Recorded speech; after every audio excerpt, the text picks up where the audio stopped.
of decision tree. So all of you might be remember decision tree, right? Everyone, do you remember decision tree algorithm? Yes. So this random forest algorithm is a collection of a decision tree. Okay, it's Oh. an ensemble learning. It is also known as a ensemble learning, where you will going to combine the output generated from the several decision tree and use a voting mechanism. What do you mean by voting mechanism? Means multiple decision tree. Let me show you a graph. You can see here, I have explained you one decision tree, right? Random Mhm. forest is a collection of a multiple decision tree. Okay, you will going to train, and this decision tree will going to generate one output. Then this decision tree will going to generate one output. This decision tree will going to generate one output. Then based on the majority, okay, whoever is giving more time the result, you will going to select that and you will going to predict it. For example, decision tree is one is giving that person should be higher based on the input. Decision tree 2 is giving higher. Decision tree 3 is giving higher. Decision tree 4 is giving non-higher. So which is in majority? That 1, 2, 3 is in higher. So based on voting mechanism, you are going to predict that. So random forest algorithm is an ensemble technique. We call it as an ensemble learning. Why ensemble? Because it will going to combine multiple classifier to solve the complex problem. So random forest always give you much more accuracy. Why? Because here you are using voting mechanism. For example, let me take an example. Suppose in the class 10 candidates are there. Out of 10 candidates, suppose 8 candidates says that I am clear with the trainer. Trainer explained clearly, and I'm good to understand whatever he explained in the class. Two of the candidate they says, no, I'm not okay with the trainer. He explained good, but he explained in a too much depth, which occupy more time. So what is in majority? 8 candidate they says he is good. Two candidates says he's not good. So majority will going to look right. So prediction is based on the majority. So similarly, here also work. Greater the number of tree in the forest lead to the higher accuracy. Are you getting right? Greater the number of decision tree you are going to add in your algorithm, more will be the accuracy. So the random forest algorithm means what? It's a supervised learning algorithm. It is used for both classification and regression. It's also known as ensemble learning. Ensemble learning, why we call it? Because we're going to combine multiple decision tree together, and based on the voting mechanism, we are try to predict. Due to this voting mechanism, we're going to get a higher accuracy. One more thing, greater the number of decision tree you have in your algorithm, more will be your accuracy. Do you understand this term? Don't worry about this content. I will going to share you the link. Once you go through it, you will understand very easily. Everything is written here. That's why I also prefer to explain, and I also prefer to learn from this source only. So this is about the decision tree. Why we use random forest algorithm? First thing, it take less time in a training. It give you more accuracy. It is having high accuracy, and it is much more advanced than other algorithm. Any question here?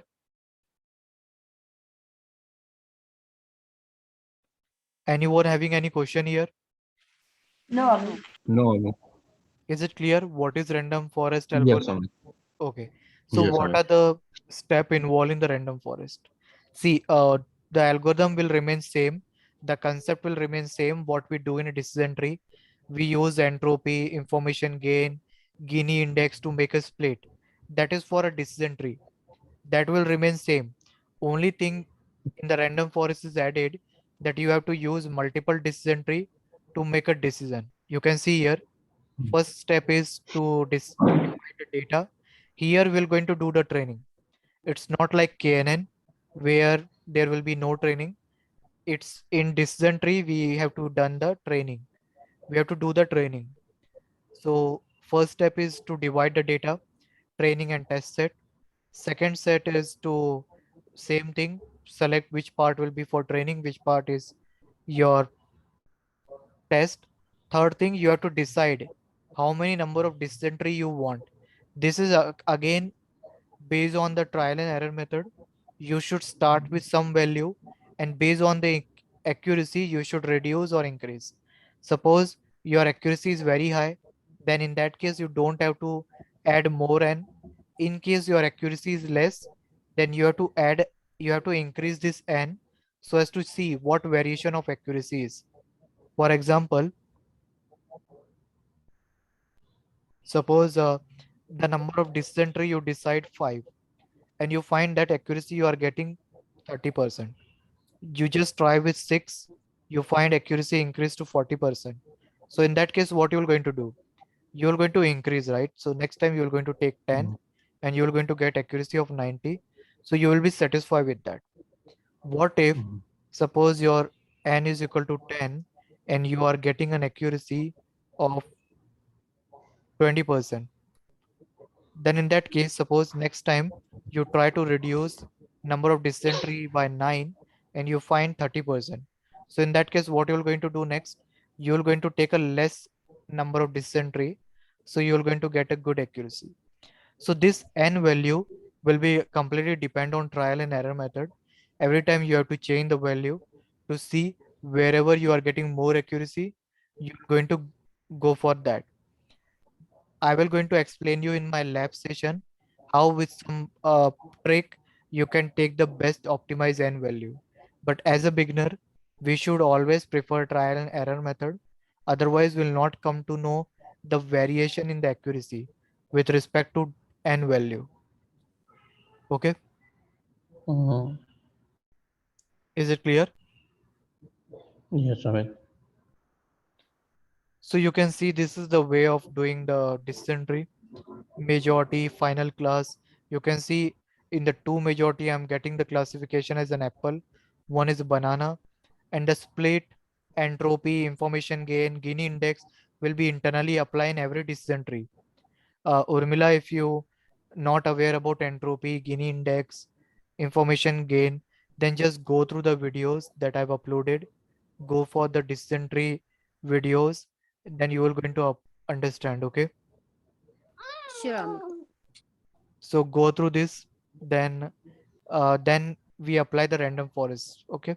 So this random forest is always be preference because they give more accuracy and they are widely used algorithm. They are used in a banking. In banking sector, they are used to detect uh, fraud detection. They are used to detect disease. They are used in marketing, right? So the algorithm will remain same. What I explain you, where it will going to, you can see the algorithm is completely same. Okay. Where you have to make changes, you have to make change in this part. See here. Here, if you remember, for KNN, we were using import KNN, right? And we were passing uh, K value, K is equal to 5. Here, you have to pass n estimator, means n value, the number of dysentery you want. So here, I want 10 dysentery. Okay. To this algorithm random forest classifier, you have to pass two parameter. This entropy will be for splitting the node, but how many number of dysentery you want, okay, will be completely decided by your n estimator. So you have to try with 1, 2, 3, 4 to see how accuracy you are getting. And see here, explanation is also given. N estimator means what? The required number of tree in random forest. Okay. Criteria is what? What criteria you want to split the node. Okay. Once you do it, you will going to predict it and you will going to generate the output. So for predicting, you just have to call the variable classifier dot predict on your test data, and it will going to generate the result. Okay. So like this it works, and I hope random forest is also clear to you. Any question here? I will going to show you practical from Monday onward. Everything we're going to do. The code is same, you can see here. Whenever any scenario will come, you just have to change the data Rest will remain same, and you have to change the size based on the requirement given by manager to you in the company. Similarly, here the n estimator size you have to try keep on changing to improve the accuracy. So today we have seen ANN and random forest. So I hope it is clear to you. If any question you have, you can ask me. So we are left with one or two algorithm. We are left with a priori and support vector machine that I will going to cover tomorrow. Then from Monday, we are good to run the algorithm on Jupyter Notebook. So Monday we're going to install Jupyter Notebook, and then we're going to do the practical. Yes, sir. Okay. Any question? Okay. No, Amit. Vivek, Geeta, Urmila. No. Okay. So is it concept is clear, right? Yes. Yes. So when we're Yes. going to do the lab, it will be more clear to you how to pick those Yes. column, how to, I will going to show you as well, like how the change in n will going to change the accuracy. Okay. So we start from a decision tree again, like a practically, right? Yeah, we're going to do practical in Jupyter Notebook, and I will going to help you in installation Jupyter Notebook tomorrow. Then we're going to start from Monday. Okay. Yes, Amit. Okay, go through the video. I will going to upload it, and I'm sharing the link as well in the WhatsApp. Every day I'm sharing. You might have seen Mhm. that. So go Yes. through the link. Keep those link. Uh, copy those link and save it with you, so that it will always with you. Okay, and please prepare start preparation, as we have only 1 month to start the marketing. They have already started the marketing for interviews and all. We have only 1 month. Okay, so prepare well. Definitely all of you will get placed with a good package. Mhm. Okay, Amit. Okay. Okay then. Bye everyone. Take care. We'll Bye. finish tomorrow. Thank you, Amit. Thank you.